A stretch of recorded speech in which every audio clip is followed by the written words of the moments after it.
Bonjour à tous, je suis ravi, mais véritablement ravi de vous retrouver après une longue absence, encore une fois avec toutes mes excuses. Enfin, en tout cas, je vous prie de bien vouloir excuser cette longue absence de près de 2 mois. C'est assez rare, mais trop de clients, trop de travail dans tous les sens. Une année un petit peu particulière. C'est la dernière émission de l'année, il était temps. Il reste 2 jours pour ceux qui vont écouter ça très tôt. Et pour les autres, en tout cas, je vous souhaite une excellente nouvelle année 2021 qui, de toute façon, ne peut pas être pire que 2020. Alors, nous allons parler des Français en Amérique au XVIe siècle. Vous savez qu'au XVIe siècle, la France a pratiqué une politique méditerranéenne. Son rêve, c'était de se substituer aux Vénitiens dans l'héritage méditerranéen. Les Valois s'étaient engagés dans les guerres d'Italie, continuaient à ancrer toujours cette idée. La prospérité des villes méditerranéennes était pourtant grande. Montpellier, Marseille connaissaient un essor sans pareil. En 1547, vous savez, depuis les capitulations de 1525, la France possédait une place prépondérante à Constantinople, dans le Levant et en Berbérie orientale et centrale. Elle s'est affirmée comme l'intermédiaire indispensable entre l'Europe et l'Empire ottoman, mieux même comme la protectrice du catholicisme en Orient. C'est pas rien. Elle est obsédée, la France, par la politique italienne, menacée par les Habsbourg, qui ont encore des frontières ouvertes, difficiles à défendre. La monarchie des Valois a d'abord, dans l'Atlantique, laissé se développer les entreprises des corsaires avant de prendre la tête du mouvement. Les Valois ne sont pas des Atlantiques, ça se saurait, à la différence des Portugais et des Espagnols. Et contrairement à celles des ports méditerranéens, eh bien, les activités des ports atlantiques sont plus limitées. Rouen, deuxième ville politique du royaume, est le premier des ports du littoral, mais déjà dès 1477, Louis XI avait envisagé la création d'un autre port, vous savez. Mais devant les réticences de la bourgeoisie locale, qui ne voulait pas et préférait placer sous son contrôle les ports de la Manche, eh bien, on renonce à ce projet. Au sud, Bordeaux est concurrencé par La Rochelle, aménagé déjà par Aliénor d'Aquitaine. Les autres ports, Brouage, Bayonne, Saint-Jean-de-Luz, sont relativement mal équipés. Ils sont renommés pour l'audace tranquille de leurs marins, qui sont pirates autant que marins, il faut le reconnaître. Les souverains ibériques vivent dans l'obsession de ces pirates embusqués aux Canaries, aux îles Saint-Vincent, à qui l'état de guerre quasi permanent de 1521 à 1559 donne toute latitude. Jean Fleury de Honfleur va réaliser par exemple un coup de maître en s'emparant de 3 caravelles qui apportaient les trésors de Cortés. Et quand François Ier se lance, lui, dans l'aventure atlantique, il ne possède pas les moyens de sa politique. Il n'y a pas de marine royale et il faut alors recourir à l'armement privé. Eh bien, c'est tout ce qui va suivre que nous allons voir, donc à partir de François Ier justement. Je vous le dis d'ores et déjà, d'emblée, je ne vais vous épargner aucune musique insupportable. Vous allez voir, vous allez avoir ça dans la tête juste après, mais il fallait bien que je fête le retour de Timeline. Bien sûr, vous verrez. Allez, c'est parti, générique.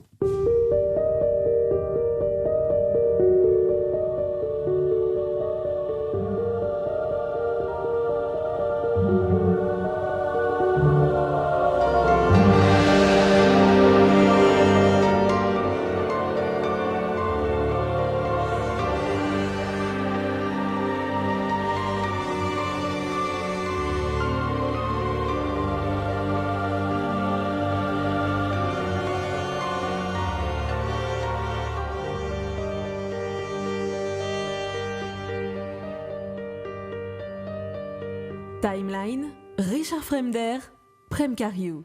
Alors beaucoup de Français, Normands, Bretons et Basques avaient déjà joué un rôle dans l'Atlantique au sujet duquel circulent déjà beaucoup de légendes. On est là avant 1535. Le fameux bois de Braise ou Brésil, c'est une des 3 teintures, vous savez, du Moyen-Âge avec la Pastel et la Garance. Eh bien ce bois va donner son nom au pays où on va trouver de grandes quantités. C'est bien ce bois figure déjà dans le livre des métiers d'Étienne Boileau dès le XIIIe siècle. La bibliothèque de Charles V au Louvre, elle, est garnie de bois précieux, ce fameux bois qu'on appelle donc Brasil, venu de pays inconnus. Vous avez l'église Saint-Jacques de Dieppe, qui a des frises en mosaïque qui représentent des sauvages brésiliens. Vous avez les archives de la ville qui possèdent des rapports de capitaines qui ont fréquenté le Brésil. Or, l'église et les archives ont été incendiées par un bombardement anglais en 1694. Mais déjà, on note quand même que beaucoup se sont approchés, ou en tout cas ont touché les terres Terre, peut-être certainement avant Christophe Colomb. Ça mérite toujours beaucoup d'études et beaucoup d'études souvent sont controversées. Vous avez Jean Cousin, pour sa part, qui est un homme très controversé justement, dont l'existence est même niée par la Roncière et Charles-André Julien, et qu'un récit du XVIIIe siècle a fait connaître. Et oui, il aurait été instruit par un prêtre astronome et cartographe, il aurait été envoyé en Guinée en 1488, il aurait été entraîné par l'Alizé jusqu'aux bouches du Marañón, la rivière du Pérou. On lui attribue comme second dans cette expédition Vicente Jens Pinzon, qui est passé chez les Génois et qui a donc été l'initiateur de Christophe Colomb. Donc toutes ces légendes existent déjà. Vous avez un marin de Honfleur qui donne également matière à controverse, Pommier de Gonneville. Vers 1528, on signale des Bretons à Bahia, et vers 1530, des Lyonnais vont à Pernambouc, au Brésil toujours. Vous avez des baleiniers et des morutiers de Bayonne qui, par ailleurs, ont reconnu les bancs de Terre-Neuve qu'ils appellent Bacalanos. Vous savez qu'à Bordeaux, vous avez un quai qui s'appelle Bacalan. Ou Terra Nova également, sur la côte, à la côte est de Terre-Neuve, toute la toponymie est d'origine basque. Vers la fin du XVe siècle, des Bretons, des Honfleurois, des Diepois fréquentent également les bancs de l'île. En 1514, vous avez les pêcheurs de Bréa qui payent depuis 60 ans des dîmes sur leur pêche de Terre-Neuve. Donc tout ça bouge beaucoup. Christophe Colomb, c'est vrai, on retient son nom, un petit peu comme comment il s'appelle, Gutenberg pour l'imprimerie, mais souvent il y a quand même beaucoup d'autres choses qui se font tout autour, qui se font des précurseurs en réalité. C'est tout un mouvement vers l'Amérique qui est attesté en tout cas, mais qui comporte bien des imprécisions et en particulier, on peut se demander depuis quand justement les contacts ont été noués. De toute façon, il n'y a aucune protection officielle de la monarchie avant François Ier. Vous savez ce que je pense de François Ier, mais au moins, il y a eu ça. Dans une lettre de la chancellerie royale qui a été émise en 1536, qui légalise la piraterie en course, donc les corsaires, avec partage du butin en cas de guerre, avec telle puissance, eh bien on trouve cette expression « liberté de naviguer sur la mer commune ». Sous différentes formes, vous avez François Ier qui affirme son droit à participer comme les autres au partage du monde face à Jean III de Portugal et à Don Carlos, Charles Quint évidemment. Il nie les soi-disant droits du Saint-Siège, a octroyé un monopole hispano-portugais, qui n'est d'ailleurs évidemment pas le seul à combattre.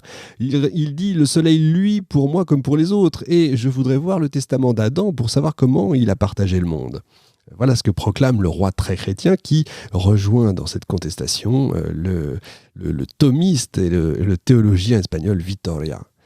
Tout ça est traduit dans toutes les langues, bien sûr. Évidemment, on soutient que le pape n'a pas de souveraineté temporelle sur le monde. Sans que la bulle Interquetera soit annulée, son application devient plus souple petit à petit et va laisser le champ libre aux activités françaises. Clément VII dit que la bulle de son prédécesseur ne concerne que les terres déjà connues et non les terres ultérieurement découvertes par les autres couronnes. La porte océane à ce moment-là est donc ouverte, c'est un succès réel remporté par la monarchie française. Vous avez l'abbé Leveneur, promu cardinal, qui se passionne, lui, pour les choses de la mer et patronne la mise sur pied d'une expédition destinée à aller au-delà de Terre-Neuve, vers le Cathay. Et il demande que l'expédition soit confiée à un marin obscur, en qui il a toute confiance, un proche parent du procureur fiscal du Mont-Saint-Michel. Ce marin n'est autre que Jacques Cartier. Alors le roi, pour la première fois, va financer une expédition. C'est vraiment la première fois en France. Et il lui assigne pour but, non pas de convertir les sauvages, ni de coloniser, mais bien de découvrir certaines îles et pays où l'on dit qu'il doit se trouver grande quantité d'or et d'autres riches choses. Évidemment, c'est la première idée à la base. On n'a pas renoncé, bien sûr, à trouver de l'or dans la partie septentrionale du Nouveau Monde, mais il ne faut pas non plus exclure qu'il y ait un détroit également à découvrir à l'extrémité de l'Amérique du Sud, le fameux détroit de Magellan. On sait que Jacques Cartier a 43 ans, c'est un pilote expérimenté, mais il ne nous est connu que par cette aventure, et une aventure sans lendemain, en tout cas dans les médias, la reconnaissance du Canada. Il va faire ses préparatifs à Saint-Malo, dans le milieu des pêcheurs qui exploitaient les bancs de pêche de Terre-Neuve, et il connaît un certain nombre de difficultés pour lever les équipages. Il va se heurter à l'hostilité, en tout cas à l'opposition des milieux maritimes qui craignaient l'établissement d'un monopole royal sur les bancs de Terre-Neuve. Ça partait mal en tout cas. Lui part en avril 1534 avec 2 navires de 60 tonneaux chacun et 61 hommes. Cartier, après une traversée favorable et même plutôt rapide, du 20 avril au 10 mai, eh bien, ça va le mener au cap de Bonaviste. Vous savez, c'est l'extrême fin de Terre-Neuve sur la côte est. Et de là, après avoir assisté à la débâcle annuelle des glaces polaires, il va gagner le Labrador. La première impression devant cette terre que Dieu donna à Caïn, aujourd'hui, mais Caïn à l'époque a été plutôt sinistre. Il a infléchi sa direction vers le sud-est, il va parvenir aux îles de la Madeleine, il va pénétrer dans la baie des Chaleurs, sur la rive sud de l'estuaire, et entrer en contact avec des tribus nomades qu'on appelle les Micmacs, les pêcheurs et chasseurs de phoques de la région de Québec. Le 27 juillet, à la pointe de la falaise de Gaspe, dominant la baie du Saint-Laurent, il va faire dresser une croix de 30 pieds portant un écriteau marqué des 3 fleurs de lys, avec une inscription « Vive le roi de France ». C'est une prise, si vous voulez, de possession, une prise solennelle du pays au nom du roi de France, mais il faut y voir aussi comme, et on l'a prétendu plutôt aujourd'hui, comme l'acte de naissance du Canada français. Alors c'est une question qu'on peut se poser d'ailleurs, est-ce que c'est vraiment l'acte de naissance du Canada français, donc du futur Québec? Il faudrait y voir ça du côté de nos cousins qui, je sais, sont nombreux à nous écouter. D'ailleurs, on leur fait un petit coucou en passant, parce que c'est un pays qui nous fait toujours, nous encore aujourd'hui, rêver, mais qui n'a pas toujours fait rêver, en tout cas dans les époques précédentes. Après avoir fait embarquer les 2 fils du chef Donnacona, il est de retour à Saint-Malo le 5 septembre. Les résultats de ce premier voyage ne sont pas très brillants. Cartier n'a trouvé ni l'or, ni le passage qu'il cherchait vers le Cathay, mais il a reconnu l'ensemble du Golfe quand même. Et, je cite, « Il a révélé l'existence de la Terre-Neuve, dite la Nouvelle-France ». Après son retour, on parle en effet à Paris d'une Nouvelle-France peuplée d'Indiens comme la Nouvelle-Espagne.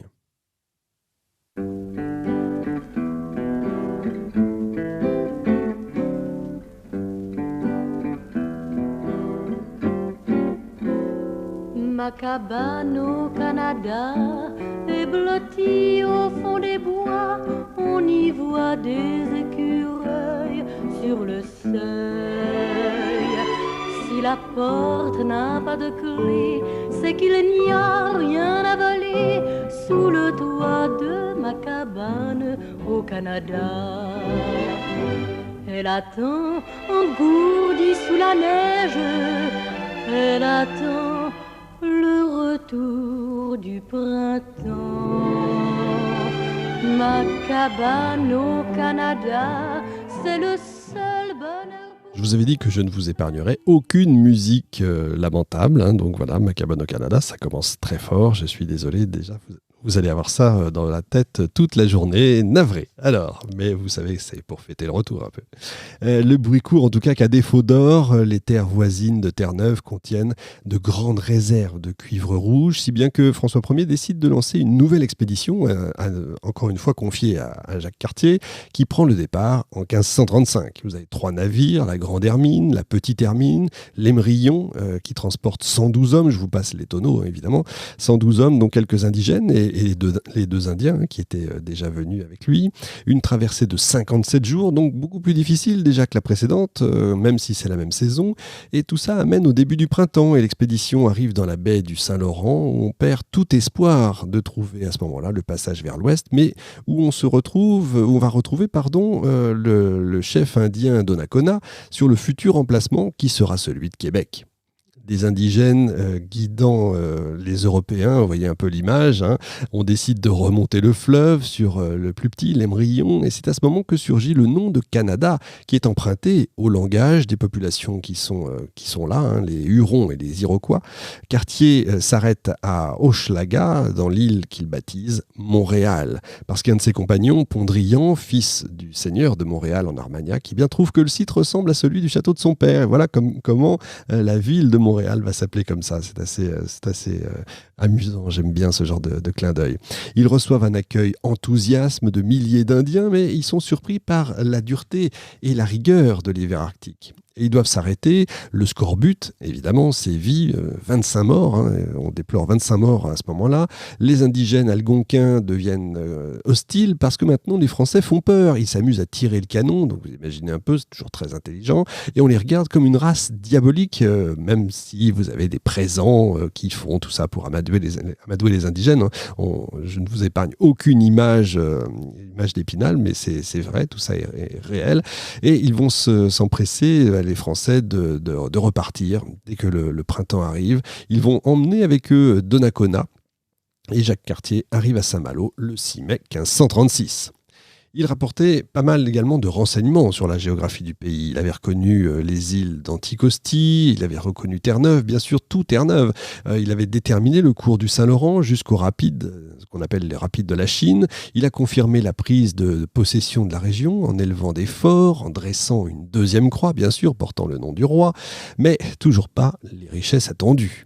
C'est ce qui explique peut-être le peu de retentissement de ces découvertes et pourquoi le roi, sans doute déçu, va laisser l'affaire dormir comme ça pendant plusieurs années. En plus de ça, la guerre a repris avec l'empereur Charles Quint jusqu'aux trêves de Nice du 18 mai 1538. Et quant au roi Jean III, eh bien lui se plaignait de voir des navires français venir trafiquer dans les eaux brésiliennes jusqu'au moment où le fameux traité, le traité de Lisbonne, va intervenir en juillet 1536 avec un nouveau traité, celui de Lyon, où on renonce à toute solidarité avec les Espagnols. Les Portugais accordent alors certains avantages aux navires et aux commerçants français. Et c'est là que les actes de piraterie vont diminuer, mais ne vont pas disparaître, parce que, outre le fait qu'il était difficile d'établir une véritable police des mers, bien sûr, vous imaginez, déjà aujourd'hui c'est dur, mais à l'époque, pensez bien, eh bien les navires français se refusaient à reconnaître la souveraineté du roi de Portugal sur le Brésil, avec lequel ils ont été les premiers à nouer des relations au début du XVIe siècle. Et en 1538, on reparle à nouveau de Jacques Cartier et du Canada. Parce que dès septembre de cette année-là, Jacques Cartier présente au roi un mémoire sur une nouvelle expédition. Il demande 2 navires et 2 barques de 50 tonneaux et il énumère tout ce qui lui paraît nécessaire pour mener à bien son projet. 120 matelots, 40 arquebusiers, 4 canonniers, 68 gens de métier, c'est-à-dire des maçons, des charpentiers, des laboureurs, des vignerons, des médecins, des barbiers, des apothicaires, des herboristes, des orfèvres, des lapidaires, des cordonniers, des religieux. Tout ça est important parce que c'est le premier projet d'établissement réel avec mise en valeur du sol. Mais il ne faut pas encore parler, bien sûr, de colonisation, parce qu'il n'est pas question de femmes encore dans la liste des personnes. Le but essentiel de l'expédition n'est pourtant pas la colonisation, comme je vous dis, mais l'évangélisation possible, en tout cas, de ce qu'on appelle encore les sauvages. On peut se demander s'il n'y a pas dans ce texte une littérature de propagande destinée à prouver au pape, qui est le pape Farnèse, sous l'inspiration du connétable de Montmorency, que les Français sont aussi bons catholiques que les Espagnols, à un moment où il y a quand même, n'oubliez pas, cette date, la réforme protestante commence à faire beaucoup parler d'elle. Le désir d'évangélisation permet du coup de légitimer la conquête, puisque, suivant la bulle de 1493, l'empereur est virtuellement possesseur de l'éventuel Canada. Alors, quels étaient réellement les buts de François Ier ? Le roi nourrit, on le sait, des rêves de puissance. Il n'y a pas toujours la politique l'intelligence de sa politique, mais enfin, en tout cas, voilà, il essaye. Il aimerait qu'une Amérique française s'oppose sur la carte à l'Amérique espagnole et portugaise. Ça, il en aimerait des choses, mais bon. Tout comme Cartier, qui croit d'ailleurs avoir pénétré une terre arctique, et il croit à la légende du pays de l'Ouest, du Saguenay, riche en métal jaune et en pierres précieuses. Le roi de France est très soucieux de ses richesses. Or, dans un entretien qu'il a eu avec le pilote portugais Payarto, eh bien, François Ier lui montre de belles cartes qui ne sont pas exactes et lui rapporte les dires de Donnacona. Ces richesses ne sont en fait que des fourrures très prisées, c'est vrai, au XVIe siècle, mais il parle de conversion d'Indiens et ça, la conversion, il n'en est absolument plus question. Et vous avez donc toujours cette recherche de l'or et un plan de campagne est alors préparé, de concert avec Angot, et des bruits se répandent que de grands préparatifs se font en France en vue de construire une flotte puissante. On parle là de 120 navires, ce qui va émouvoir bien sûr Charles Quint qui proteste officiellement et demande l'appui de Rome. Alors une première décision est prise par François Ier le 17 octobre 1540. Une commission royale va nommer Cartier capitaine général et maître pilote pour se rendre aux terres du Canada et Hochelaga, c'est le nom du Saint-Laurent, de l'île et de la petite ville indienne, faisant un bout de l'Asie du côté de l'Occident. Je cite. Le programme est plus modeste que celui présenté dans le mémoire de Cartier de 1538. Durant l'hiver 1540-1541, François Ier pense à nouveau à cette théorie du droit créé seulement par l'occupation. Je cite, « Découverte et occupation créent le droit ». Alors que le roi se montre hésitant dans sa politique en général, mais dans sa politique maritime en particulier, à l'égard du Portugal, une politique qui n'intéresse que le commerce, eh bien il se montre au contraire assez ferme et logique en face des revendications espagnoles qui concernent sa souveraineté sur les terres découvertes par ses sujets. Il va contester les prétentions, encore une fois, fondées sur les bulles pontificales. Il va rejoindre les conclusions de Vittoria, je cite, « Les papes ont une juridiction spirituelle, mais il ne leur appartient pas de distribuer les terres entre les rois de France, et autres chrétiens ne furent pas appelés quand le partage eut lieu. » Il affirme à l'ambassadeur d'Espagne que, encore une fois, le soleil brille pour lui comme pour les autres, et qu'il désirait voir le testament d'Adam pour savoir comment il a partagé le monde et autre chose de même nature, comme je vous le lisais dans l'introduction. Alors il veut bien respecter les terres et les ports de l'empereur, mais aussi avoir les mains libres pour les siens propres. Tout un mouvement d'opinion à ce moment-là se crée en faveur de la doctrine royale. Vous savez, j'ai déjà parlé de l'opinion publique. On devrait vraiment faire un livre sur l'opinion publique avant Voltaire et avant toutes les histoires qu'on raconte, parce que cette opinion publique, je pense réellement, a beaucoup joué dans l'histoire, que ce soit l'histoire de France ou toutes les histoires en général, mais en tout cas l'histoire de France, dans l'histoire où les États sont presque déjà des nations.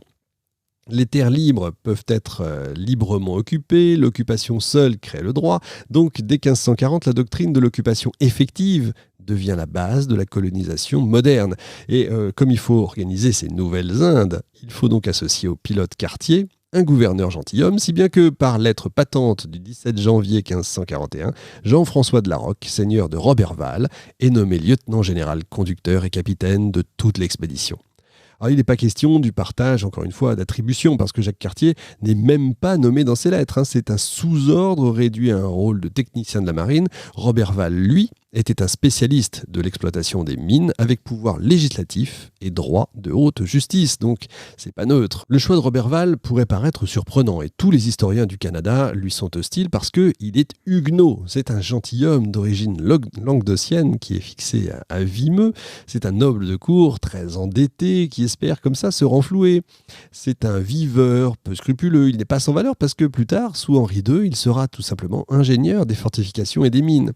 On prévoit une colonie d'exploitation dont les cadres seront fournis par la métropole et on montre une volonté d'occupation permanente en assurant aux colons des concessions à perpétuité.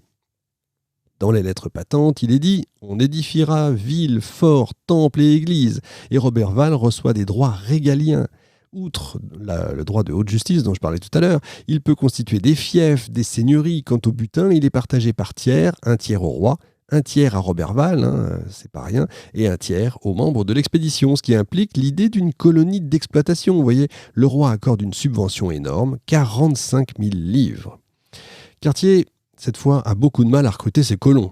Suivant une pratique qui va durer 2 siècles, il emmène 50 prisonniers qui sont pris non pas parmi les criminels, mais surtout parmi les condamnés pour délits de chasse qui peuplent les prisons françaises. Quelques hommes de bonne famille, quelques femmes, cette fois. Et malgré la valeur élevée de la subvention royale, les problèmes financiers vont retarder les préparatifs. Roberval vend ses biens, mais tout ça n'est pas suffisant, et tandis qu'il se rend à Honfleur pour compléter les préparatifs, il pratique pour se trouver des fonds la piraterie autour de Camaret, avec pour associer l'amiral de Bretagne, le sieur de l'Artigue, et le 25 mai 1541, Jacques Cartier s'en va enfin avec 5 navires, plusieurs centaines d'hommes, des fournitures pour 2 ans. Roberval, lui, doit arriver 3 mois plus tard avec l'artillerie. Cartier ne fera que l'apercevoir, d'ailleurs, au moment de son arrivée. Après, encore une fois, une dure traversée, il va rallier 5 bateaux de Terre-Neuve.